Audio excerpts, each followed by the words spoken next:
정영학 녹취록에는 재창희 형이라고 나와 있습니다. 그런데 이거를 이기 수사팀이 실장님으로 조작을 해버립니다.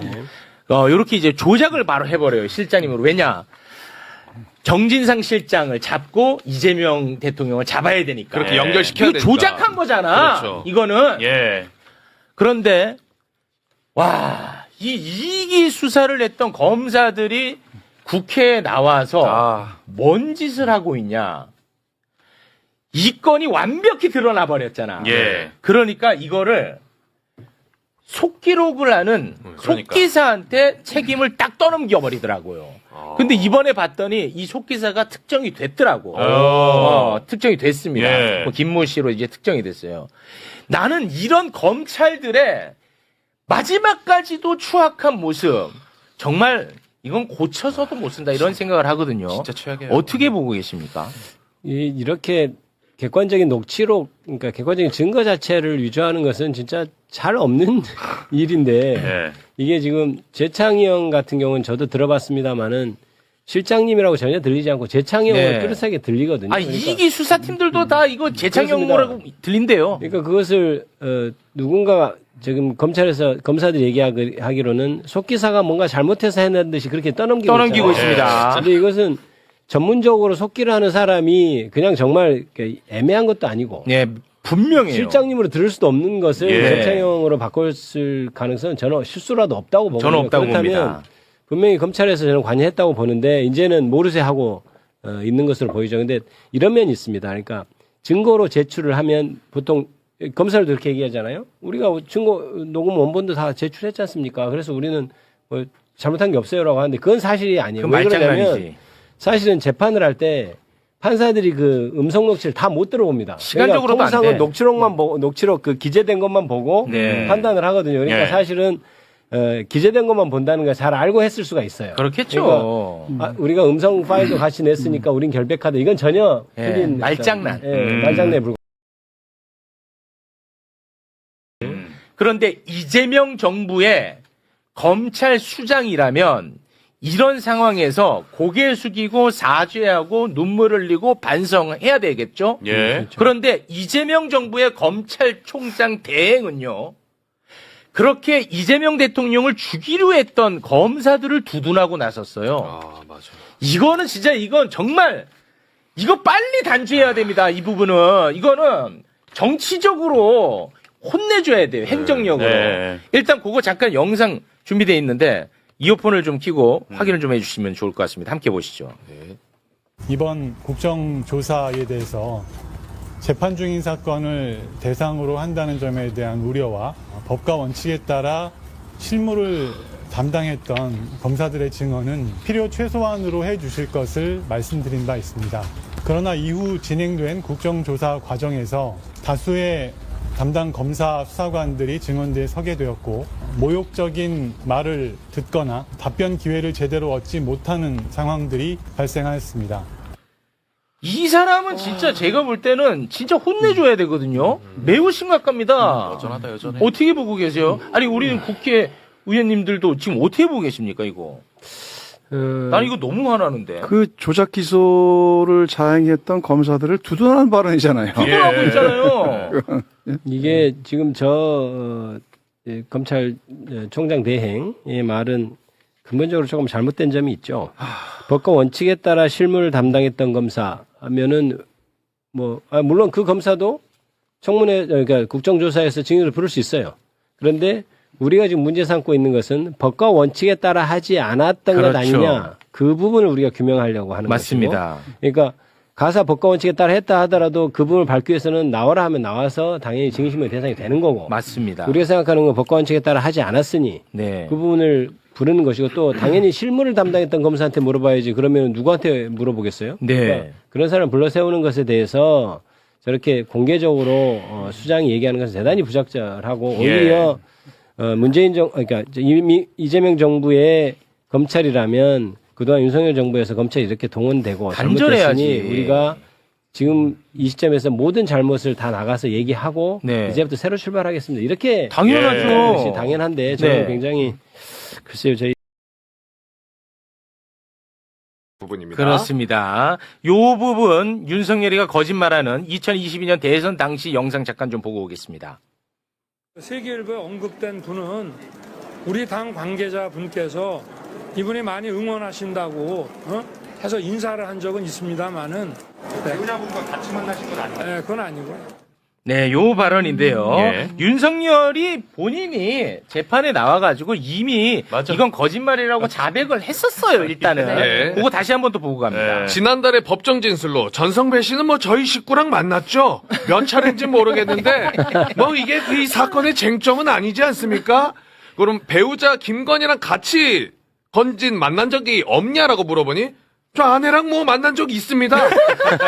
라고 얘기를 해버렸다. 이게 너무 완벽한 자기가 얘기했어. 자백을 이미 한참 전에 했어요. 했어요, 대놓고. 그런데 이제 어제 건진법사가 또 나왔어요. 건진이 나왔어요. 예. 법정에서 진술을 했는데 이걸로 이제 끝났습니다.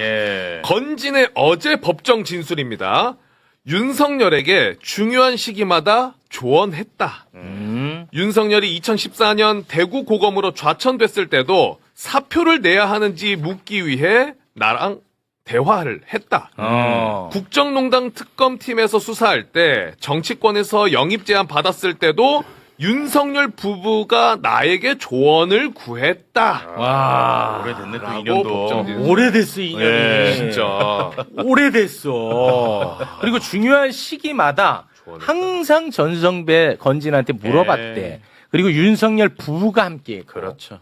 이거는 뭐 허위 사실은 뭐 명확해지는 그렇죠. 겁니다. 자기도 얘기했는데. 윤석열이 모든 걸 다 부인했는데 요것만 또 시원하게 긍정을 하지 않았습니까? 시원하게 갑니다. 네, 400억을 토해내게 하기 위해서. 그렇습니다. 네. 네. 국민의힘이 자꾸 윤석열 절연하는 메시지를 내니까. 얘들아 나 아직 있지. 야, 내 입 남아있다. 두고 보자, 이 자식들. 400억 준비해라. 본인은 영치금으로 12억 벌었거든요. 그렇습니다. 근데 네. 저렇게 명백하게 자백한 사안이기 때문에 이제 두 가지 그 허위 사실이라고 하는 것에 대해서 변호인들이 뭐랄까 변명하듯이 주장하거든요. 그러니까 그 자체로 말이 안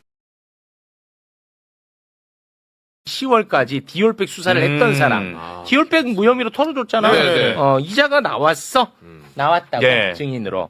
근데 특검은요.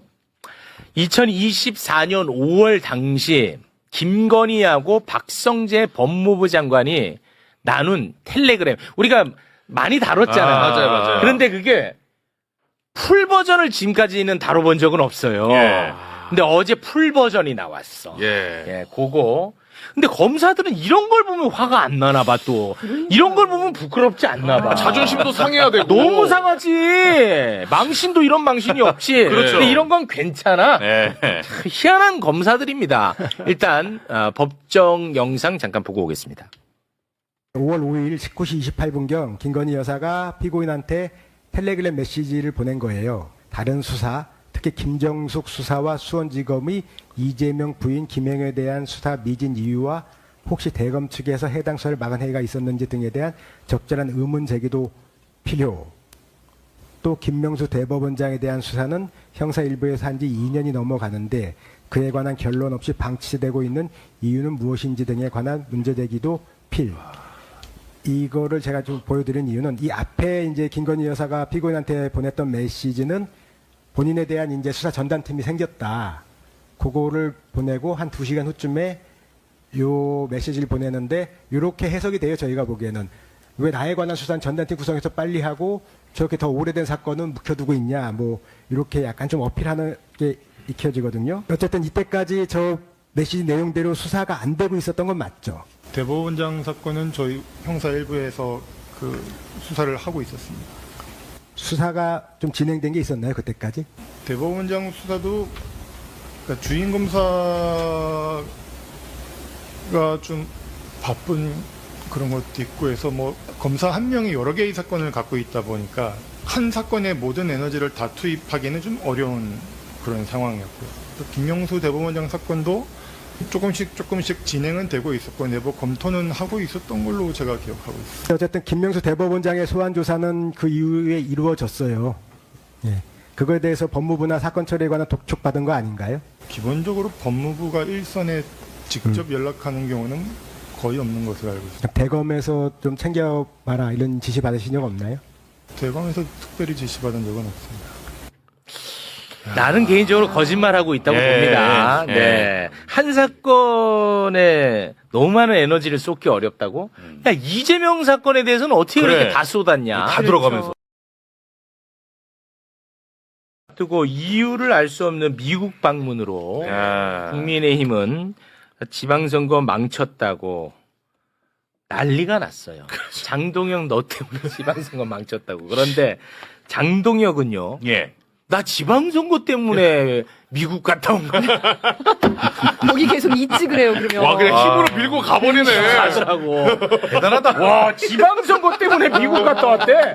나도 놀랬어. 자, 일단 그 장면 영상으로 보고 오겠습니다. 네. 미국 공화당 핵심 인사들과 실질적인 한라인을 구축하여 흔들리는 한미 동맹을 지탱할 신뢰의 토대를 만들었습니다. 앞으로 국민의힘의 역할이 필요한 상황이 발생하면 제가 직접 미국과 소통하며 문제 해결에 앞장설 것입니다.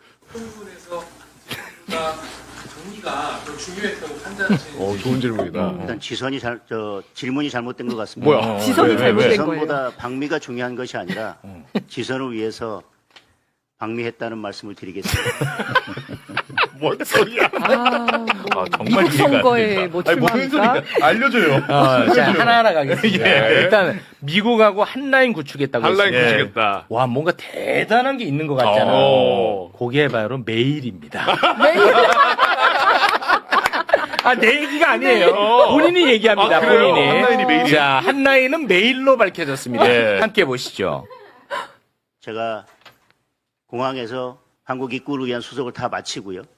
라운지에서 대기하고 있었던 순간에 국무부로부터 메일을 받았고 그 메일을 받고 다른 의원님들은 여러 일정들이 있기 때문에 귀국하고 저만 남아서 국무부의 일정을 소화하는 것으로 하고 저는 일정을 연기하게 된 것입니다.